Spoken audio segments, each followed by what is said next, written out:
Now, in spite of the fact that I got along so well with Khrushchev, I was not getting along so well with the Soviet KGB. Among other things, there was official censorship in those days, and I, not liking censorship, would sometimes take a chance and read on the air from their little studio there something which the censors had cut out. And they warned me about that, and they told me I was going to get into trouble. And I did get into trouble. And finally, they had me arrested on some trumped up charge by the KGB and held me for a half hour. And it was clear that was going to be the end of my stay in the Soviet Union. That was 1957. CBS tried to get me sent back there, thinking that they would get a visa, but I knew that it wasn't going to happen. For a couple of years, I bounced around a great deal. I covered visits by President Eisenhower, one to India and Pakistan, another one to South America, traveling along with him. I was then assigned for a while to the United Nations, spent several months at the United Nations, of which the best thing I remember best of all of that time was that one Sunday they had a UN anniversary concert with the famous cellist Pablo Casals playing as the artist. And because I like music, they let me be the host of that live on the air on Sunday. Except that we taped an interview with Casals to run during the intermission.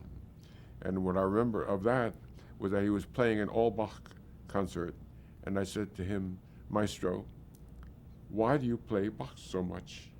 And he said, because Bach is my friend, right? And that was one of the nicer moments in television journalism, which I liked very much. All right, so finally, after a couple of years, then I went down to Havana, did an interview with Fidel Castro, which made some waves. But here and there, I was really utility infielder. I wasn't going back to the Soviet Union. I didn't have a steady assignment, and I was used for whatever's happened. I even went down to Little Rock for a while to cover the integration of Central High School. I mean, a little bit of everything. Finally, in 1960, they decided it was time for me to have a permanent assignment again, they being CBS. And they offered me my choice of two assignments. One was to be at the United Nations as regular UN correspondent. The other was Germany. I chose Germany. 1960, I showed up in Bonn, replacing Dick Hotlett, who had been a correspondent for several years. No, sorry, replacing Ernest Leiser, who had been correspondent before then, after Dick Hotlett. And the result of that was that I was in Berlin when the wall went up. That was 1961, August. We knew something was going to happen in Berlin. All the American correspondents were gathered in Berlin because there had been this great outflow of East Germans trying to get out of the country, and we knew that they would not be able to take that for very long, and they would have to do something to stop it, but we didn't figure what they would do. We thought they might blockade West Berlin, God knows what. In the end, what they did do is to blockade themselves. That is to say, they strung barbed wire, later replaced by a wall, masonry, in order to enclose East Berlin and make it impossible for people to cross from East Berlin to West Berlin. It was really very strange to be awakened in the middle of the night one night, August 13th, staying at a hotel in Berlin, and my cameraman called me at 3 o'clock in the morning and said, you better come down and see what they're doing here to sector border. And indeed, under big lights, they were rolling out the barbed wire, and they were closing themselves off inside East Berlin. It was probably one of the biggest stories that I ever covered in that period. For the rest in Germany, I was basically covering the fact that Konrad Adenauer, the very crusty old chancellor, was not getting along with our young President Kennedy. And frequently, I had to report that at an inside caucus of Adenauer's Christian Democratic Union, he said this, he said that. At one point, I quoted him on the radio as saying, this young President Kennedy, I sometimes wonder whether he considers us his ally against the Soviet Union or vice versa. Right? Result of that was, in 1963, President Kennedy comes to Germany. the famous visit to Berlin, in which he had learned to say, "Ich bin ein Berliner," I am a Berliner, which wowed the Germans and wowed the Americans. It became a very great and signal moment. But there was a reception for Kennedy that I attended in Bonn while he was there. And the chancellor tried to introduce me to him because I was well known in Germany. And Kennedy said, "Oh, you don't have to introduce me to Dan Schorr. I know him very well. Dan listened to you all the time." And I knew he was making a reference to a broadcast that he hadn't liked very much. And a little bit discomforted, not knowing what to say, I said, "Thank you, Mr. President. I listen to you a lot too." Right? That remains the last words that Kennedy and I ever exchanged. He had this tremendous success on the visit to Germany. He went back to the United States. I'm told that Jackie Kennedy said that he put a note in his desk that said to his successor, if you are very, very discouraged, go to Berlin." That was how he felt about the reception that he got in Berlin.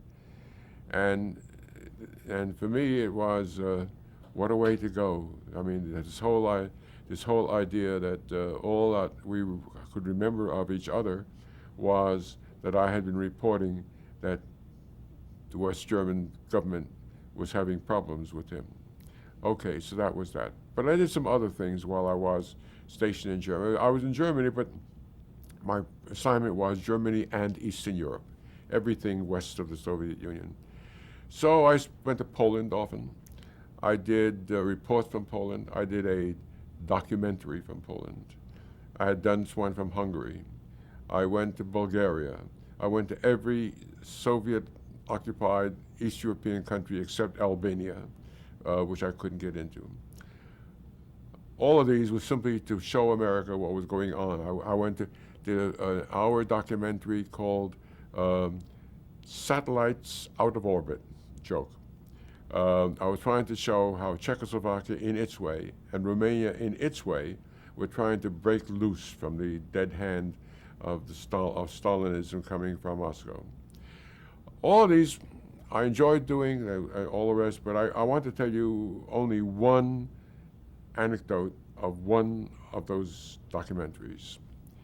In Poland, we were wandering around the country, camera crew, producer, researcher, sound man, all the rest, sort of getting a look at the face of Poland, the schools, things like that. And finally, as it happened, one day we came on, while traveling through the eastern part of Poland, not far from the Soviet frontier, we saw a strange sight. A bunch of horse-drawn carts, people with what seemed to be all their possessions piled up in those carts. And I stopped and began talking to them, didn't speak Polish, but I did speak some Yiddish, and they spoke Yiddish. And they told me in Yiddish, with our camera running, that they were on their way to the train station to go to Vienna, to go to Israel. Now, at that time, 1959, the idea of East European Jews going to Israel seemed hard to comprehend because the Soviets had put a big ban on Jewish emigration in order not to arouse their Arab friends. So I couldn't understand it. I went back to Warsaw and went to see the Israeli minister in Warsaw and told him what I'd seen. And he said, "Where was this that this happened?" He said, "Well, a town called Rzeszów, right near the Soviet border there." "And you talked to them?" "Yes." "And you filmed them? And they told you?" "Yes, yeah. So how is it possible? How can they be going to Israel?" "Mrs. Schorr, I will tell you the rest of that story, and then you will decide what you will do." There was a piece of Poland that was occupied by the Soviet Union at the end of the war. There was some 80,000, 90,000 Jews living there, desperately unhappy at suddenly becoming Soviet residents instead of Polish residents, which was bad enough. Soviets were not particularly anxious to have them. Polish government didn't really want them. And so we, the Israeli government, made an agreement with the Soviet and Polish government that they would be, quote, repatriated, unquote, from the Soviet Union to Poland, but would not stay in Poland. They would continue on to Israel, except that the Soviets said they are willing to do that as long as it is not known. If it becomes public what's happening, the arrangement stops immediately. And so my friend the minister says, you have your story. If you do this on television, it's the end for 50, 60,000 Jews. And I gulp. What do I do? Now, every day we would be shipping back reels of film to New York, would be processed. At the end, we'd do a script for it, and I would do my stand-up parts and so on and so forth. But this big can of film, I kept on my desk in the hotel room, and I said, ship the rest. Well, let me think about this a minute. And next day, he said, what about that? Well, leave it there for another little while. And to make the story, well, a very long story short, I never shipped it at all. I just never shipped it at all. We got our show on the air. I was back in New York. Went and see Ed Murrow with his can of film. I said, Ed, let me tell you the story of this film. I'm not particularly proud, but here it is. And I told him, and all he said was, I understand. I'm not proud of it. It's against my ethic that any information that you come by legitimately, you have to pass on to the public. You're not the one to. But I did it. I did it, and it was a almost unique thing in my life to have voluntarily killed a story or a good part of a story. So I remained in Germany until 1966. In the meantime, something very important happened to me. In 1965, a duodenal ulcer, which had been bothering me for a long time, seemed to be on the point of bursting, and I had an operation in New York in which 2/3 of my stomach was removed.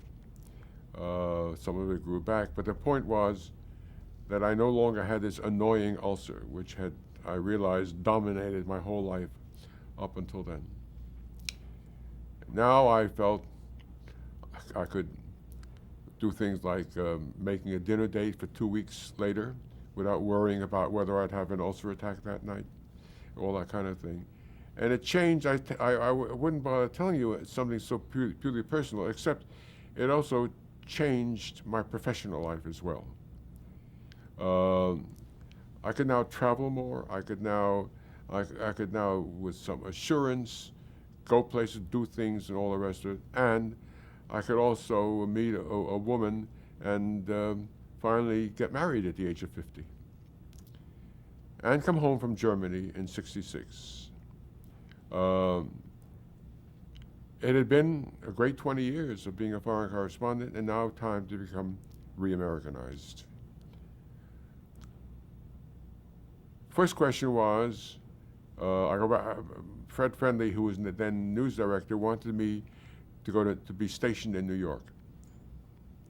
I said, what do I do in New York? He said, well, we'll make you our New York correspondent. You can cover everything from the stock exchange to Carnegie Hall. I said I liked Washington. I didn't want to be in New York.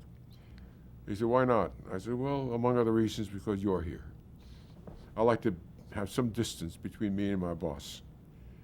So he said, all right, you want to go to Washington, talk to Bill Small, bureau chief, and see where you can work out. I sensed from that this was not going to be easy, and it wasn't. I went to Washington, saw Bill Small. It's always very difficult when you're stationed somewhere without having been chosen by the bureau chief. It's a turf matter. I realized that in the old days, Ted Koop really had it against me, that I was not his choice for Washington, I was Murrow's choice. Now, I was not the choice, I was not the choice of Bill Small for Washington. I was the choice of Fred Friendly or somebody. And they don't like that. They want to hire their own men and bring. So, but I realized that I had a problem. For example, normally you come back for many years abroad, you would become diplomatic correspondent again. No. Marvin Kell was diplomatic correspondent, doing a brilliant job. Nobody was going to move him.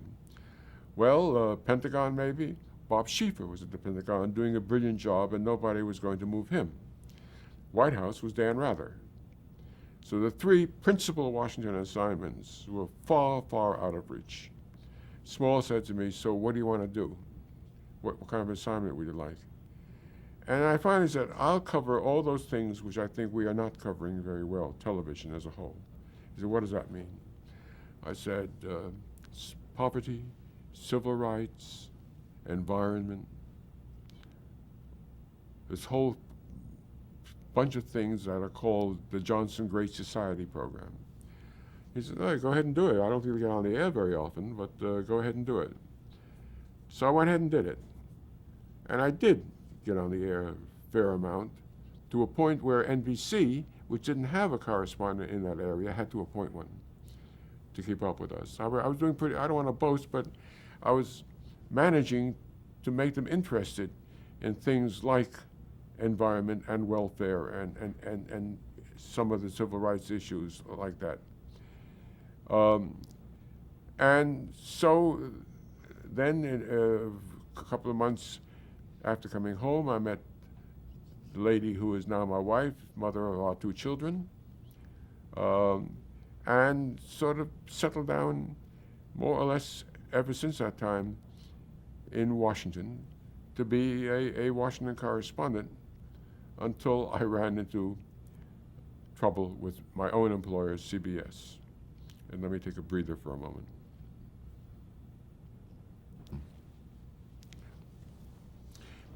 You understand that when you're serving as a foreign correspondent, you're basically in two worlds.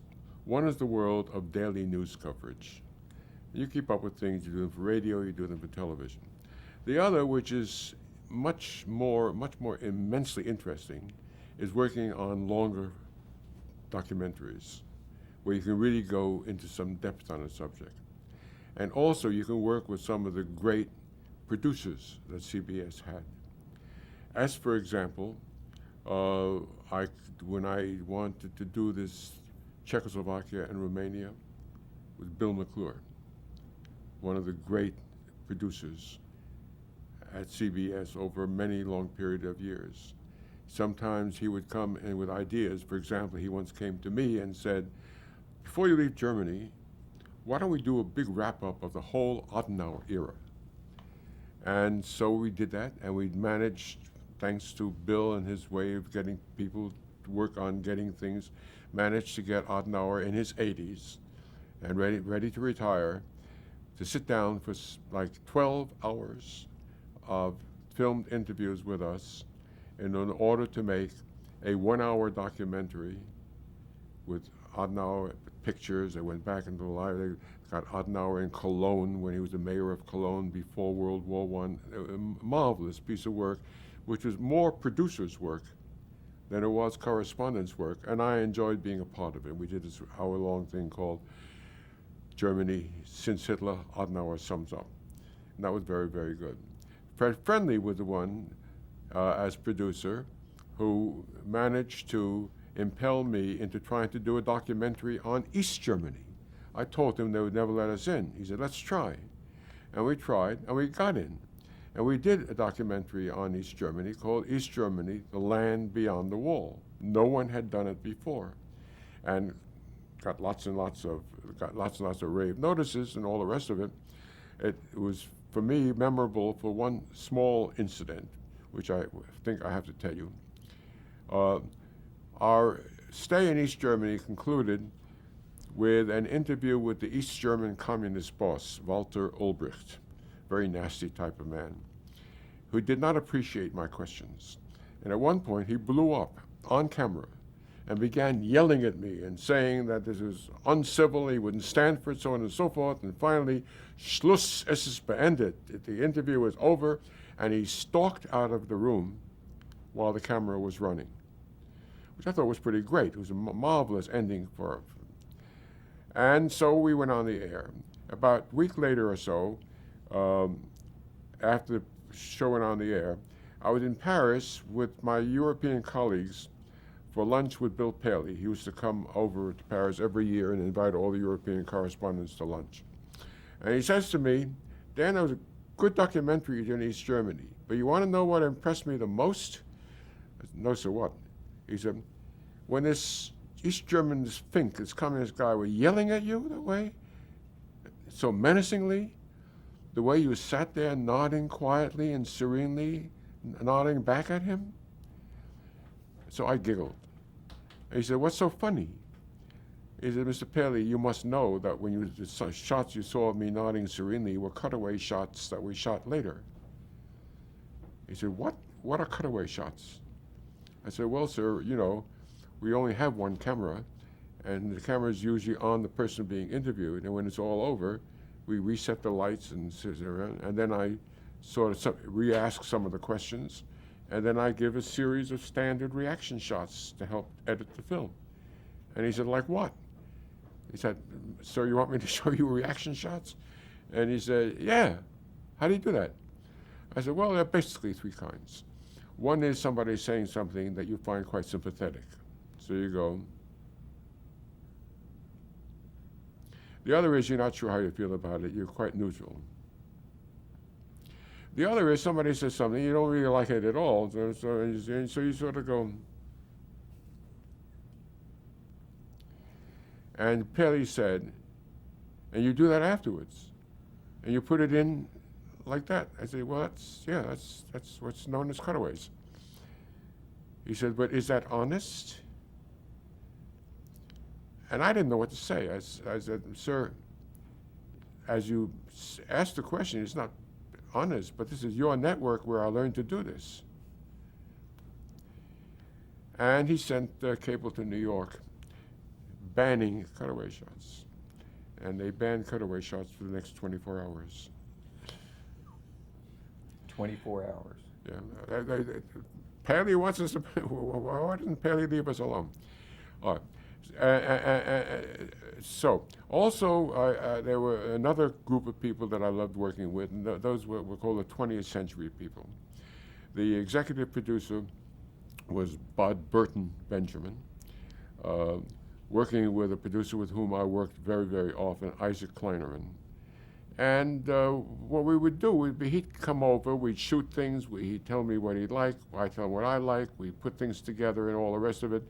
Then, working with him, we would script it, we would narrate it, and so on. And it was really a real work of what you call really collaboration. And so I liked these 20th century people. I liked the CBS reports people, which were Morrow's people. And those were the two main things. I was able to do other documentaries, like, for example, The Plots Against Hitler, interviewing the Germans who had been involved in trying to kill Hitler during World War II. Hungary, I've told you about, all the rest of it. I think that probably, to me, the most significant things that I did at CBS as a foreign correspondent were not covering the daily news, but going into these in-depth documentaries with some of their fine producers. Well, let's talk about the Richard Nixon administration a little bit here, and your first coverage and connection with the Nixon administration. Nixon became president in 1969. I remember that I was part of the group covering the inaugural, interviewing people about how they were reacting to the inaugural speech. It was a very temperate, progressive speech, not very well remembered.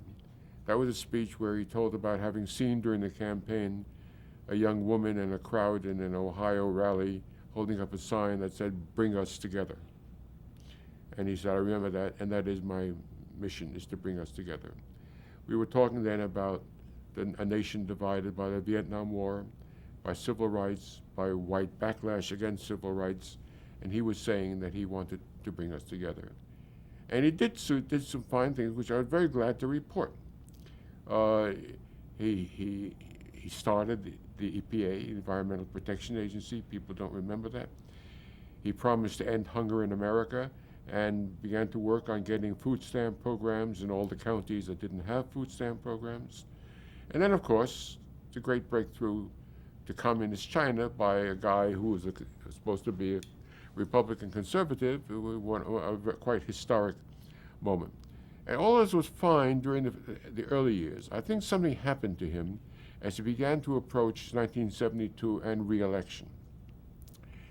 Another side of him appeared that I didn't see very clearly then, although in retrospect, having spent a lot of time studying it, I now realize what it was.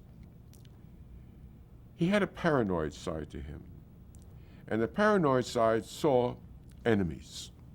Where Americans would generally talk about rivals, adversaries, and so on, he had this word, enemies, which meant something far beyond somebody who's just running against you for office. And so he began doing these quite weird things, like putting a group of people in the White House called the White House Plumbers, who were his own little police force, wiretaps, enemies lists, an FBI investigation of me. And in that respect, I'll tell you the two signal moments there. Enemies lists. The enemies lists were basically written around 1971 as it began to approach the 72 election. Their existence was not known out of the White House. We only got to know about it in 1973 when John Dean, who had jumped ship from the Nixon White House, testified before the Senate Watergate Committee about the existence of enemies lists. He submitted them in evidence but didn't read them on television. We, with the other networks, were gavel to gavel covering these hearings. I was outside, along with Douglas Kiker of NBC and Sam Donaldson of ABC, each talking into his own camera, talking about these enemies lists, but we didn't have any names. And I could hear in my ear from my producer back at CBS, get names, who, what? And eventually, as we were talking, somebody came up and handed each of us a list. I was on the air live. I didn't have time to look at this document before I started reading it live. And so I said, all right, here is the first of the there are numbered 20 names, numbered, and let's see, it is from John Dean to H.R. Haldeman, subject, unscrewing our political enemies. And I began to read down the list until I came to number 17. And 17, Daniel Schorr. Notation, a real media enemy. And then I don't know how I looked at it. I've never seen the tape, but I felt as though I was going to gulp and collapse. But I did manage to say number 18, Paul Newman, number 19, Mary McGrory, number 20, and now back to you. And broke into a big sweat. The idea of becoming that I was a part of the story that I was covering was really quite incredible. And then one other thing. I was not only on his list of 20 favorite enemies, he did something else. Nixon one night made a speech in New York to the Knights of Columbus, a Catholic lay group, with a speech written for him by Pat Buchanan. The speech was about the Supreme Court was being very hard on federal government supporting parochial schools, but that he, Nixon, was going to save the parochial schools. And I had been asked, you out? Are you out?